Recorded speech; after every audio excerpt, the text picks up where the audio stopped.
Estamos de volta para refletirmos sobre a espiritualidade e fazer o bem. Nós recebemos agora esse escritor, conferencista internacional, médium, líder espiritual, que desvincula a espiritualidade da religião, que eu acho corretíssimo isso, e amplia um pouquinho a nossa visão sobre as coisas. Estou recebendo Benjamin Teixeira de Aguiar. Boa noite. Não precisa se levantar, Benjamin. Falei contigo. Não, queria assim.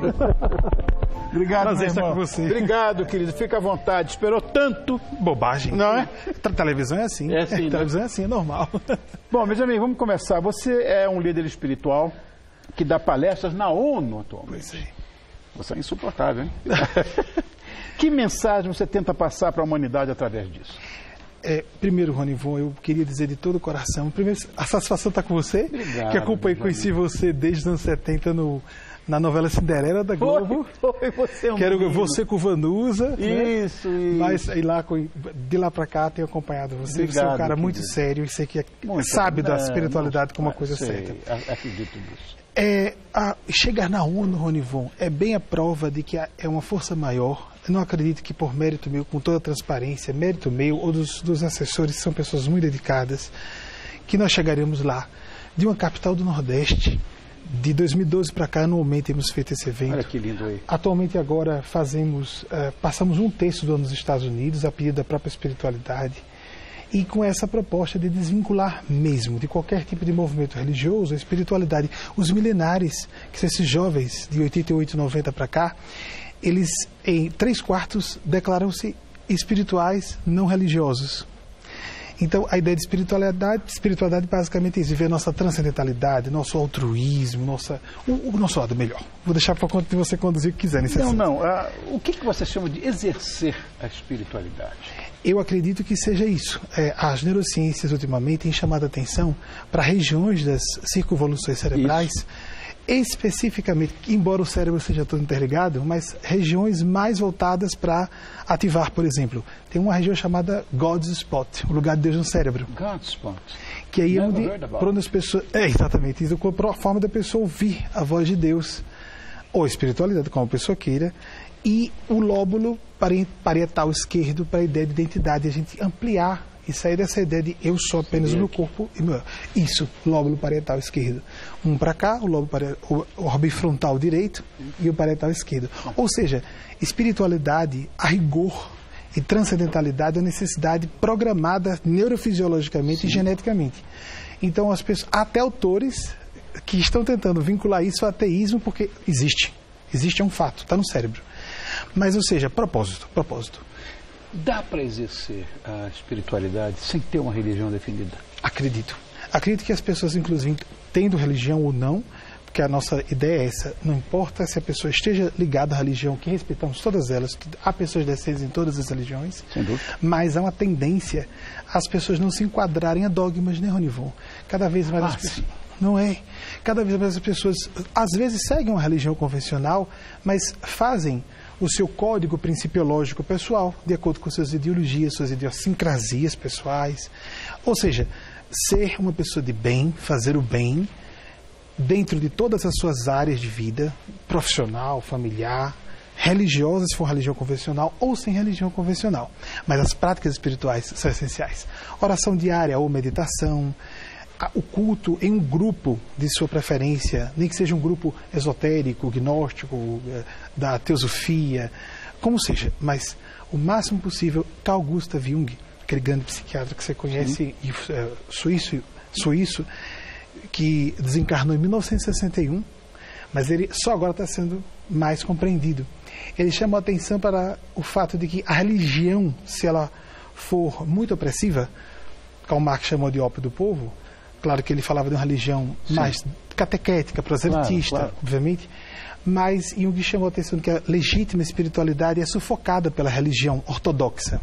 Então a gente tem que estar nas religiões, mas não se deixar asfixiar por elas. Ou seja, a fé não está necessariamente ligada a nenhuma religião. Não mesmo. Deus não tem partido de crença, Deus não tem nacionalidade, Deus não tem etnia, Deus não pertence a ninguém. Nós é que somos pertencidos. Se é que podemos dizer assim, um neologismo, por ele e ela.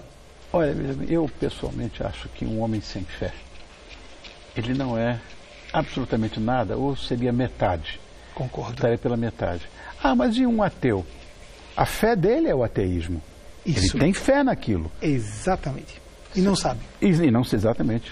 Eu acho que muita gente que acha que ser correto e ser religioso não é mesmo. Não é mesmo. Que eu posso praticar o bem, sim, sem ter escolhido uma religião. Nenhuma religião. Jesus era muito, por exemplo, nós todos temos um traço cristão forte. Nós nos dizemos cristãos, apesar de não estar ligados a nenhuma linha religiosa propriamente. E seguimos trabalhos mediúnicos orientados por Kardec, embora não ligados ao kardecismo também. Já fomos ligados, mas não somos mais hoje. Desde 2008 nos afastamos, com todo respeito aos kardecistas que seguem de forma mais doutrinária. Eles chamam inclusive isso doutrinárias, com todo respeito. Jesus era muito contra hipocrisias. Hipocrisias de religiosos. Na época, né, Ronivon, a civilização era muito primitiva. Então, e como era um Estado teocrático, como você sabe, o Estado judeu, então, ciência, política, religião, estava tudo vinculado. Exato. Ele era contra toda hipocrisia, não essas funções, mas a hipocrisia das elites opressivas, que simulavam uma virtude que não tinham para explorar o povo. Então, Jesus era contra a hipocrisia. A favor... Isso existe ainda hoje. Pois é. É o ser humano, né, Ronivon? É engraçado isso, porque, olha, o ecumenismo faz parte da minha vida também. Oh, que bom, irmão. Não tenha dúvida, eu me identifico contigo nessa hora, porque não adianta. Dogmas e visões muito fechadas, né? Personalistas, fechadas. É só por aqui, isso é que é o certo. Eu tive, na verdade, a oportunidade, a honra, o que você quiser, de ter amizade com um santo vivo. Concordo. Que foi Chico Xavier. Chico Xavier, santo. Uma vez me encontrei com o Chico, que era amigo do meu pai, acabei ficando amigo dele, só para ilustrar a nossa conversa. Sim, sim. Para você ver. Qualquer coisa de Chico é maravilhosa. Ela é alma santa. Sem dúvida nenhuma. Ou iluminado, o que seja. E eu estava, Chico, tem uma pluralidade agora de religiões, uma maluquice, tem um monte de religiões. Existe alguma que você acha que de fato tem algum preceito que seja maior? Cirrone, não existem muitas religiões, só existe uma. Eu disse, que religião é essa? Eu disse, o amor. Fala idêntica a Madre Teresa de Calcutá, o amor. O amor, né? Essa outra Santa Viva também. Muitos religiosos, inclusive, eu sei que praticam preconceitos, né? Em relação, por exemplo, aos homossexuais, em relação às mulheres, às etnias. Todas. Enfim, engraçado isso, né? E nós combatemos. Permita então esse parênteses para. Eles distorcem a religião, que eles mesmo pregam, né? Distorcem. Jesus foi um libertário. Tem um momento em que. Grande revolucionário. Grande revolucionário. Há um momento em que ele condena um fariseu e que ele foi visitar, então ele prestigiou. Mas uma prostituta, uma adúltera, ou que seja, era pecadora, provavelmente era prostituta, porque não havia muita chance para uma mulher que saía da linha convencional da sociedade. Não havia muitas opções. E é uma passagem de Lucas, se eu não me engano, 7º, de 6º em diante, estou certo, 6º a 50. Então, bem, é a passagem da mulher que está lavando os pés de Jesus. É fácil encontrar pela internet, lavando, porque a pessoa clica e descobre fácil. Lavando os pés de Jesus com as próprias lágrimas. Ele diz que aquela, por muito amar, estava perdoada em seus pecados. Mas o fariseu, o religioso, não. Então, por isso dá uma ideia, não é? Claro. Nossa linha religiosa, vamos dizer, uma linha espiritual, uma linha de pensamento cristão, de espiritualidade, tentando atualizar, tenta frontalmente combater esses preconceitos. Tem uma outra coisa, Benjamin, que me incomoda muito e que parece que você fala isso no seu livro, inclusive. A gente não pode seguir a Bíblia de forma literal, ao pé da letra, porque a interpretação bíblica, que ninguém escreveu, aquilo foi uma tradição oral, foi oralizada, né?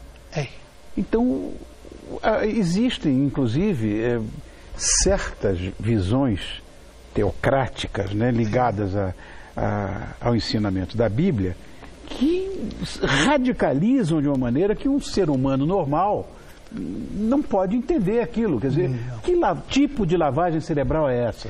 O interessante, Ronivon, é que... Tem que interpretar. Se a gente pega ao pé da letra, a gente tem comportamento de uma criança de menos de 5 anos que não sabe ler metáforas, ou de um psicótico. Exatamente. Pessoas adultas mentalmente sãs, psicótico foi interessante. Mas é mesmo, literalmente, são os dois tipos de pessoas, crianças abaixo de 5 anos, há crianças precoces, ou psicóticos, pessoas com distúrbios mentais, elas não conseguem ler metáforas. Mas tudo precisa ser interpretado, né, Rony? Até numa fala como essa, a gente tem que tentar entender o que o outro está querendo dizer a todo momento, a gente interpreta sem perceber. E projeta as nossas ilusões também, né, reciprocamente, aquela coisa. Exatamente. E os preconceitos, lá vai. E no caso de um texto que foi, como você falou, transmitido durante 6 séculos por tradição oral. Só os evangelhos, o mais antigo e mais próximo de Jesus, foi escrito 35 anos depois da morte dele. Então, o último, nem se sabe ao certo se a autoria é do próprio que assinou João, porque foi no final do primeiro século. Exatamente. Escrito primeiro em grego, escritos em grego, depois para o latim, depois traduzidos para os idiomas neolatinos. Então, tem uma série de distorções ali, de tal modo que se nós formos ler de forma literal, interpretar de forma literal, nós vamos ser blasfemos, porque vai parecer que Jesus estava condenando pessoas e Jesus estava libertando e agregando todas as pessoas. E a coisa do castigo, a coisa do... Consequência para aprendizado, não castigo. Um Deus que cria um sofrimento perpétuo, isso é sacrílego. Também acho. Como é que Deus, todo amor, criaria... onde está isso? A origem da palavra a eterno significava de longa duração.